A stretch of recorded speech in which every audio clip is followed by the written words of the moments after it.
And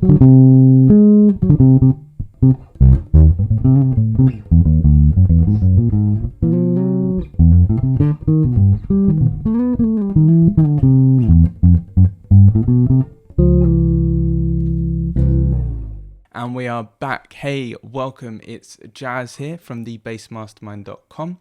Today I'm going to show you the 4 most common chord progressions you should know if you want to be able to play jazz on bass, whether that's electric or upright. And if you want to be able to identify, if you want to analyze, deconstruct, and be able to play jazz standards quickly. So look at a jazz standard and be able to quickly know what the chords are, how to play maybe a walking bass, and be able to play the song. So I maybe spent 2 days creating this lesson and these slides for you today, and there's going to be some really juicy jazz nuggets in this video. So make sure to take out a paper and pen and be prepared to make some notes, as I think some of this information I'm going to share with you today could really help you with your ability to be able to learn jazz tunes or jazz standards very, very fast. So let's just dive straight in with the first chord progression. So the first chord progression we need to know, you've probably heard it before,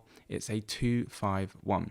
So what actually is a 2-5-1? Well, here is a 2-5-1 chord progression in C major. You can see it on the screen here. So the numbers 2, 5, and 1 refer to the number system, also known as the Nashville number system, or it could be called the Roman numeral system. So if we look at all the chords in C major, we have our C major scale, which I'm sure most of you are probably aware of.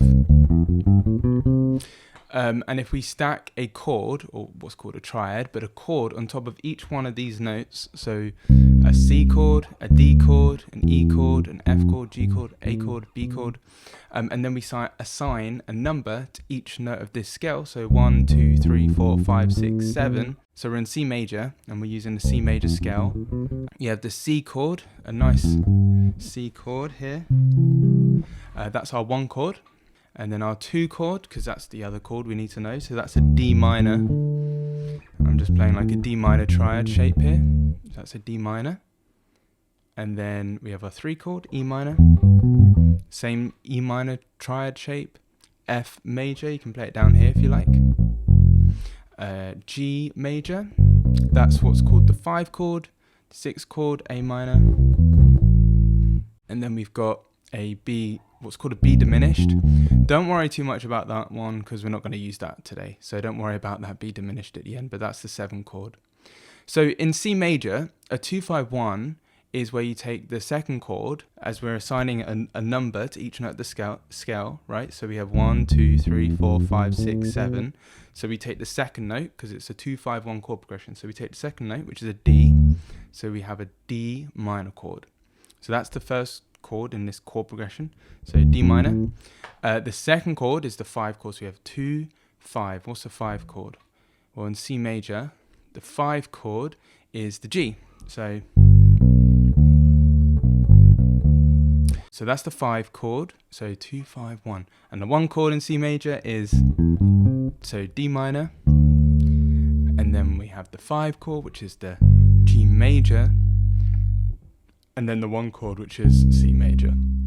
So as bass players, I am assuming you're a bass player if you're watching this video, but as bass players, when we're playing jazz, our job, or in any music actually, our job is to outline the form, the harmony, the groove, the basic groove, and just lay down a strong foundation, right? But of course, we don't actually play these chords that I was talking about. We don't actually play, I mean, I guess we can, but that's another video, right? So that's a C major chord, but we don't actually play those notes together. We play them separately in a bass line. The best way to practice these chords as a bass player is not to actually play the chords, you know, like this, even though that is a cool exercise. But the first thing we need to be able to do is fulfill the role of the bass. And that's why I think playing chord tones, what's called chord tones, I can explain that in a sec, playing the chord tones of each chord so you can really hear how the chords sound is just a great starting point. And this goes for creating walking bass lines as well, pretty much any other kind of style of music. So just playing the chord tones of each chord, which you can see on the screen here, I've got it in tab and notation for you, is a great starting point. So what are the chord tones? Well, when you look at a chord, each chord has a scale. So say, let's take C major, because we're in C major and we've looked at C major. So again, you're assigning a number to each note. 1, 2, 3, 4, 5, 6, 7. Right, so we have 7 notes in C major. I'm not including that octave at the top because it's the same as the C below there. So 7 notes. And the chord tones, or you could call it the arpeggio of the chord, but the chord tones is where you take the first note, the third note, the fifth note, and the seventh note. So the first note of the chord, which is in C major, is a C. The third note you can count up, so 1, 2, 3. The third note is an E. The fifth note, 1, 2, 3, 4, 5. So the fifth note is a G. And then the seventh note, so 1, 2, 3, 4, 5, 6, 7. Right, so if we play the first note, the third note, the fifth note, and the seventh note, that's what's called the C major 7 chord tones. It's quite tricky on bass actually. I'm playing fingering in the left hand 2, 1, 4, 3. So that's stretch at the end. And if you want to include the octave as well, then you've got like a pinky and third finger workout, right? But that's the fingering I would use in the left hand for that chord tone shape. So that's just the C major 7. Now I'm not going to go through every single chord tone in this lesson. I'm not going to break it down that slowly for you because you can actually download all the chord progressions. I'll tell you about that in a sec, but you can download them as a PDF and there's some backing tracks and fun stuff like that. But I'll tell you about that in a sec. Let's just quickly get this 2, 5, 1 down. So here we've got a D, F, A, C. So I'm playing the chord tones. Root, 3rd, 5th, 7th, because it's a minor chord.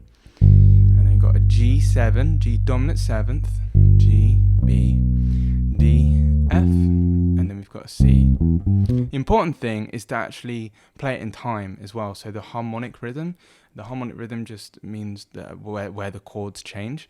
So the harmonic rhythm is correct. So here we've got a 1, 2, 3,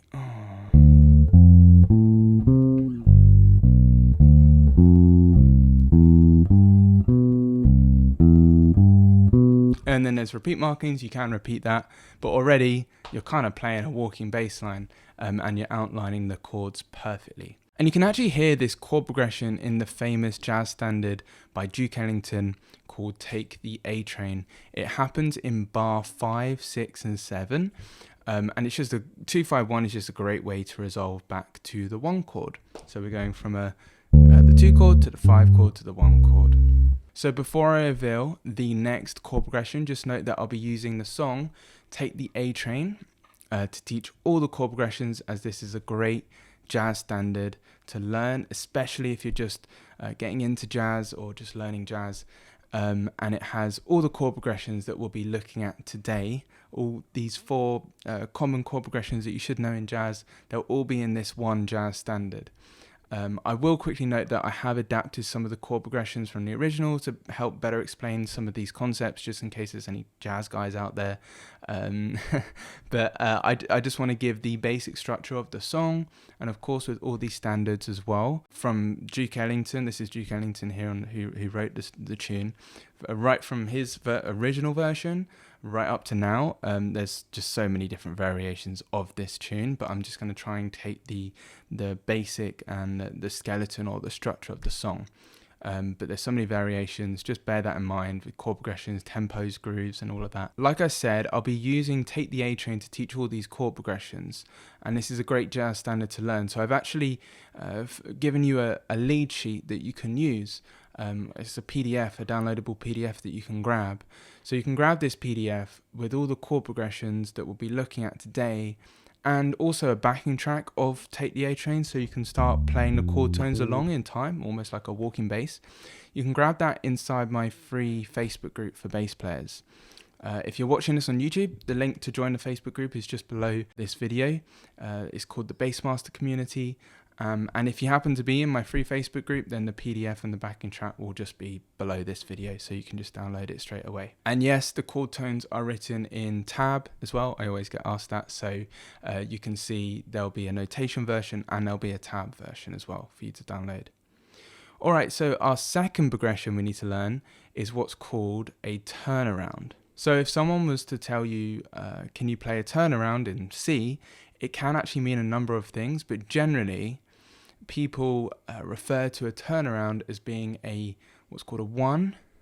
So you have a 1 chord, a 6 chord, 2 chord, 5, and then resolve back to the 1. Why I put 1 in black and the rest in red is because a turnaround is generally the 1, 6, 2, 5, and you can just repeat that. Actually, that's a really famous song called I Got Rhythm, but we're not looking at that today. It will eventually resolve to the 1. And in the key of C, we have a C major, we have an A dominant 7th, we have a D minor, G7, and then we resolve back to the 1, which is the C major. So here's how it sounds with me outlining the chords. If you have your bass there, then have a go at playing these chord tones, either with the tab or the notation on the screen.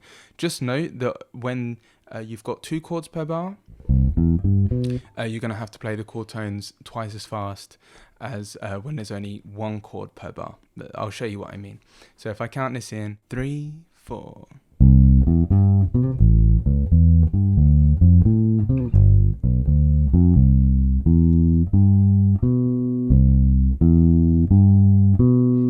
So you can hear this chord progression in Take the A Train. It happens, I think, first at bars 7 and 8. It also happens throughout the tune. Generally, bear in mind, you can write this down if you have a paper and pen, turnarounds are at the end of sections most of the time, as a general rule. And generally, again, as a general rule, there's no fixed rules, I guess, in any music or jazz, but they'll resolve back to the 1 chord. So generally, turnarounds will resolve back to the 1 chord, and they're at the end of tunes or the end of sections. So the C chord in Take the A Train is what's called a C6. So we're not using that major 7, it's a C6, not a major 7, as the melody is the root of the chord. So over these chords, the melody is actually the root of the chord, the C. So if you voice this chord with a major 7 at the top, it would clash with the melody. Same with the A7 with the C sharp. You get some weird clashes. So, but it's more up to the piano, those subtle differences as far as like how you voice it and harmony. But just bear that in mind that it is a C6 in the original, as we're more concerned about learning these jazz chord progressions and not how to play Take the A Train perfectly with perfect voice leading. I'm going to just keep the 1 chord, so the C major chord, I'm just going to keep it as a C major 7, just to keep things nice and simple. So the 1 chord for us is C major 7. Don't worry about this C major 6th for now. A variation of the turnaround, which is really important to note, is to replace the 1 chord at the beginning. So you can see here, instead of the 1 chord, we have the 3 chord. So now we have an E minor instead of a C major 7. So here we have a 3, then a 6, 2, 5, and again a 1. And this sounds slightly different. It sounds pretty cool. Here's me outlining the chords. I'll do it a bit slower than last time. 3 and 4.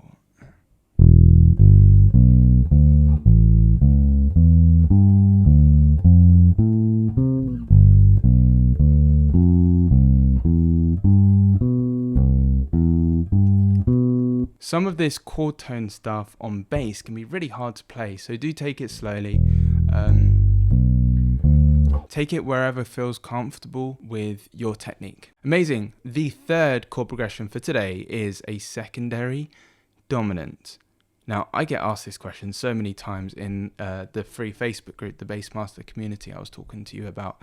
I was on a Q&A session and someone asked what a secondary dominant is. So I thought I'd answer it here.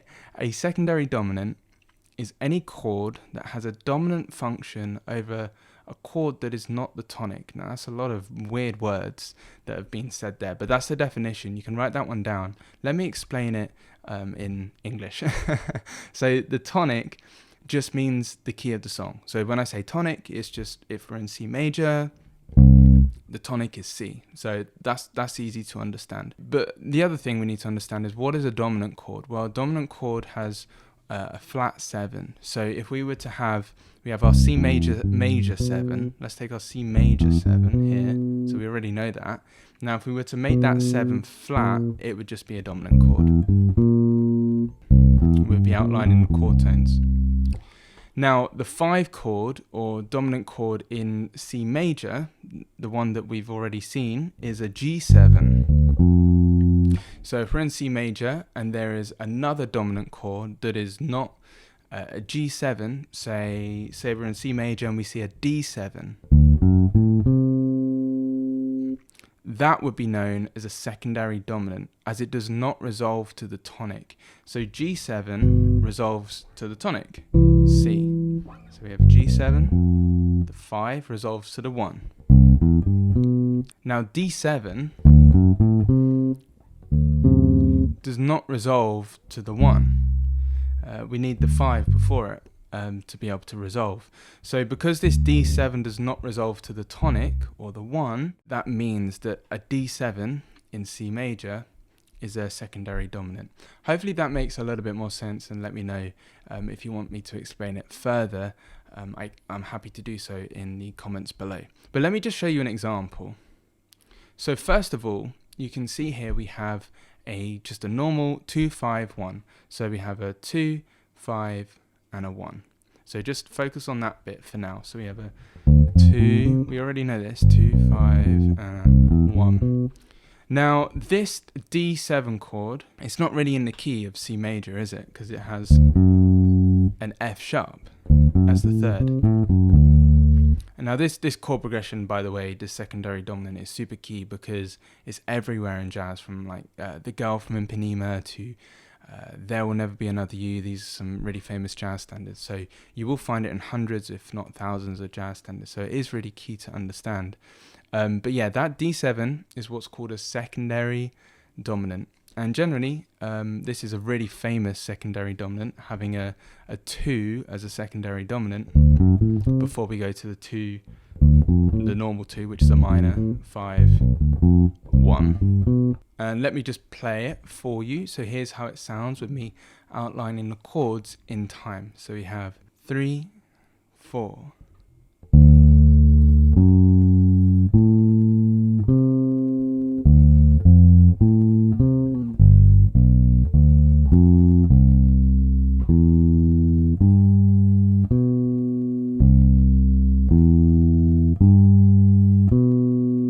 Awesome. So that was that chord progression, and that's a really classic chord progression, again, that you're going to find in a lot of tunes, including Take the A Train in bars 3 to 7. I'll do a really quick walking bass on these 8 bars just so you can hopefully hear and the outline of the chords. Listen to the notes that I'm playing. So 1, 2,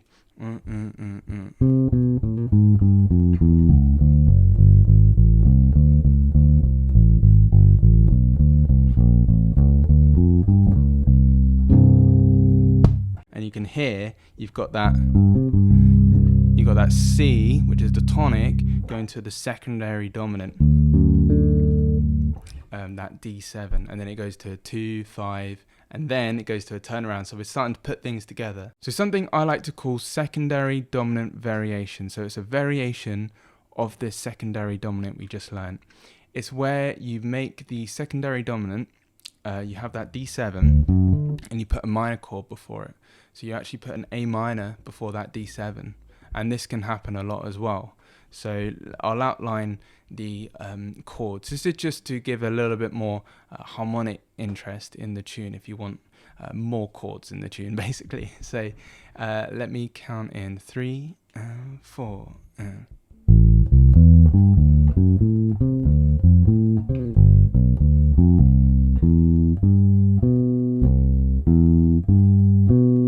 So that's how it sounds. This is a few more chords to kind of deal with, but that's what I call a secondary dominant variation. And remember, you can grab all of these chord progressions, all of the variations as well, by clicking the link below this video to join the Bassmaster Community Facebook group. It's completely free to join, and there's also some free online courses. There's some bass resources as well in there, transcriptions and backing tracks.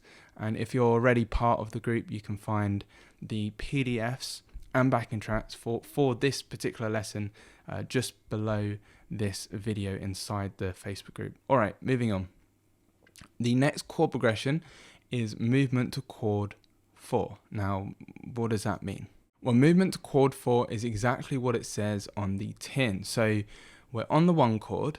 So we have 2 1 chords here. But what happens is this C major 7, we shift it around a little bit and we actually flatten that 7th and make it into a dominant 7th.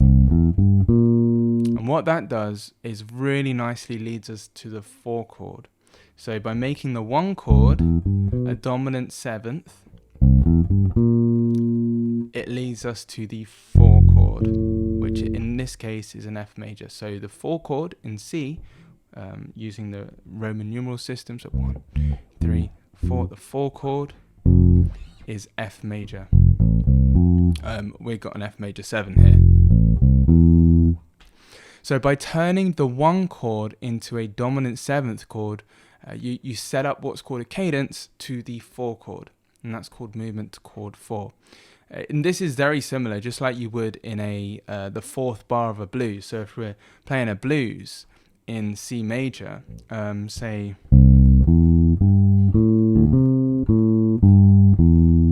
and then we make this chord. Can you hear me go to the dominant 7th on the 4th bar of the blues? And then we on the 4 chord in a blues. So this happens a lot in the blues, and it also obviously happens in Take the A Train. So there's the 4 chord. So we have a C major 7, we have a C dominant 7th, and an F major. Let me break that down, outlining the chords in time. 1, 2, 3,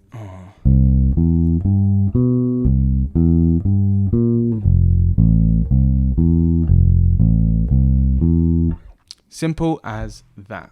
So here's something I like to call movement to chord 4 variation, where you make the chord progression the movement to chord 4, and again you put a minor chord before it. So let me explain. So we have a 1 chord, C major 7, and instead of just making that 1 chord a dominant to lead us to the 4 chord, we actually put a G minor before the C7, which is super cool. So now we have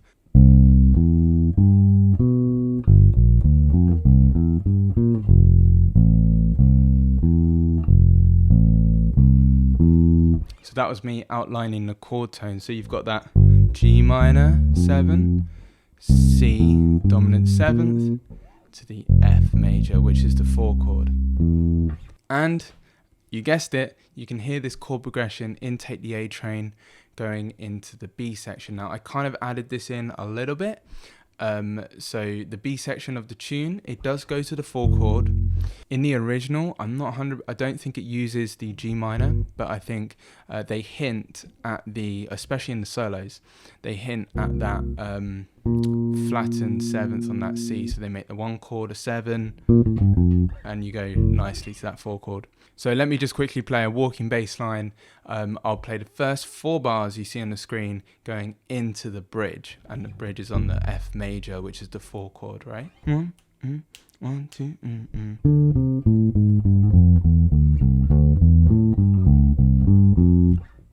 That's the 4 chord, right? So I went D minor, G7, C major, G minor, C7, I think I did that, yeah, and then 4 chord on the F major. Learning jazz chord progressions is one thing, but once you've actually learned all these chord progressions, being able to get that authentic jazz sound on electric bass, that double bass sound, is a whole nother skill in itself. And there are actually some very common mistakes electric bass players make when playing jazz. So I actually put together this video that you can see on the screen to help you solve these issues when playing jazz on electric bass. So click the video on the screen and I'll see you in the next lesson.